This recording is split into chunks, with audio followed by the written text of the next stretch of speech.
I moved from Sydney, Australia to Vancouver, Canada. These are the steps I took to make it happen. I was taking a class a couple of years ago. I had a really important conversation with the teacher. He had just come back from Vancouver, and he wasn't the only one. So many actors I talked to, heard about, or read about, or followed since then had said something of a similar thing. The industry in Australia just isn't big enough to support everyone, so they need to move overseas. One of the best places to move was Vancouver or North Hollywood. So today, I want to go through the biggest things I learned. The first thing you need to try and do is get an agent. I compiled a list of 65 agents that I thought would be a good fit for me and I would be a good fit for them. And then I systematically emailed each one, saved the date that I emailed them into a spreadsheet and when I was going to email them again. I made sure to vet them and I used IMDb Pro. I decided that if the top person on their roster, the middle person, and the bottom person were all getting work, then they must be doing something right. Where did I get these 65 agents? I just checked them out on sites like Stagemilk and Vancouver Actors Guide, which I can link below. Of the 65 agents, only one emailed me back. I could be upset that only one out of 65 emailed me, but in reality, you only need one.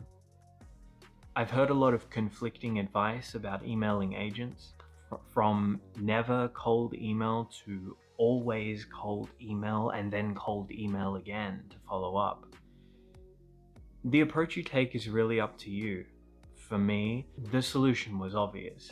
If I didn't introduce myself to them somehow, they were never going to know about me. You don't even need to wait until you land in the country to start emailing.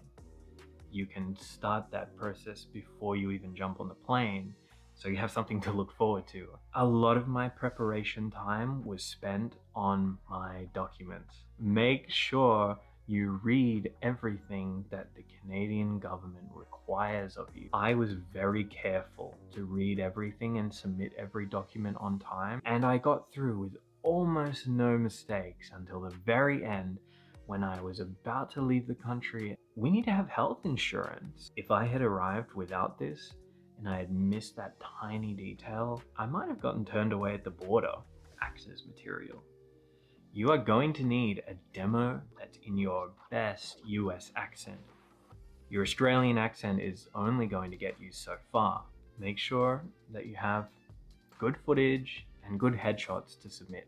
Personally, I made the choice to wait until I arrived in Vancouver to get new headshots. I deliberately wanted to work with someone who was respected in this market by casting and agents alike, and someone who knows the market is going to know how to fit you into it better than you will coming in from somewhere completely different. My experience with Kevin and his studio was fantastic. He taught me so much in such a short time, and I highly recommend him, and for anyone moving to any new market, to get with a reputable photographer in that market.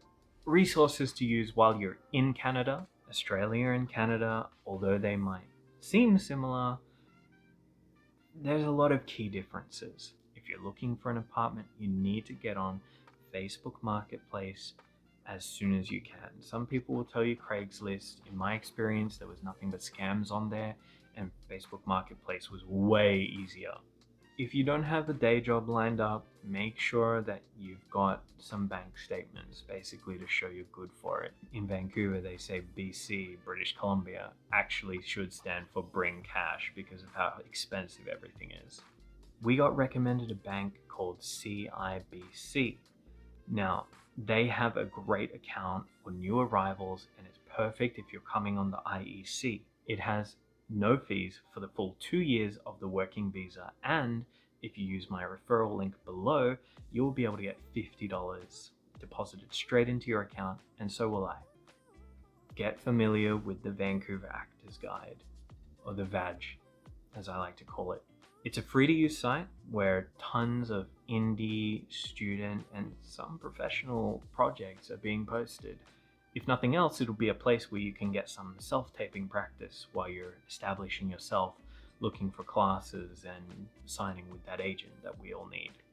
In terms of the paid sites, they do use Actors Access and casting networks, but I really wouldn't recommend paying into those until you do have an agent. Most likely they'll be using a specific subset that they find works for them, and they'll want you on those sites. And if you've overcommitted and have ones that they're not using, it won't serve you. Overall, it's a huge commitment to move, and no matter how many people tell you it's going to be hard, trust me, it's going to be even harder than that. But I don't regret it, and I'm really excited that I'm finally here. I hope this video helped you in some way. If you have any questions, leave them below. I'll answer every single one. Make sure to subscribe for more. Take care.